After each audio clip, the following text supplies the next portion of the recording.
Look, I think anybody who's followed Joe Biden's career knows he's proud of his Irish heritage. He's an Irish American, he's a Catholic, and it's part of his working class roots to celebrate his Irish roots.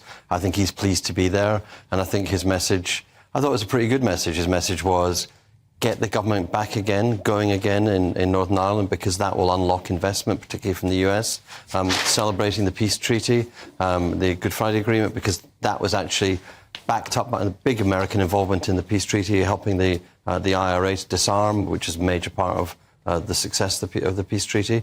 And look, I think he was sending a message that he backed Rishi Sunak's deal on the border, and that was a deal that was good for Northern Ireland, good for the UK, good for the European Union. And I think it's good to have the endorsement of somebody as important and significant as Joe Biden on that. Because we need the new Northern Ireland Protocol, the Windsor Protocol, the Windsor Framework to actually to be the settlement.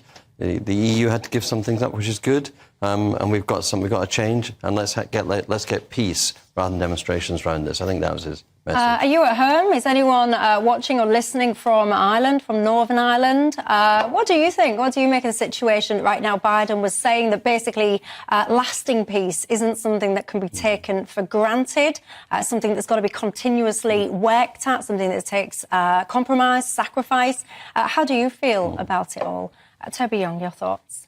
Yeah, well, I think Biden seems to be wanting to come over as an honest broker. The US president flies in, and he must be hoping that he can do something to ease tensions between the nationalists and the unionists, take steps towards returning to the power-sharing arrangement, reviving Stormont, etc. But he's not really well placed to play that role because, you know, he's a Catholic to begin with. He seems very proud of his Irish heritage, what we'd call a plastic paddy, like many Americans.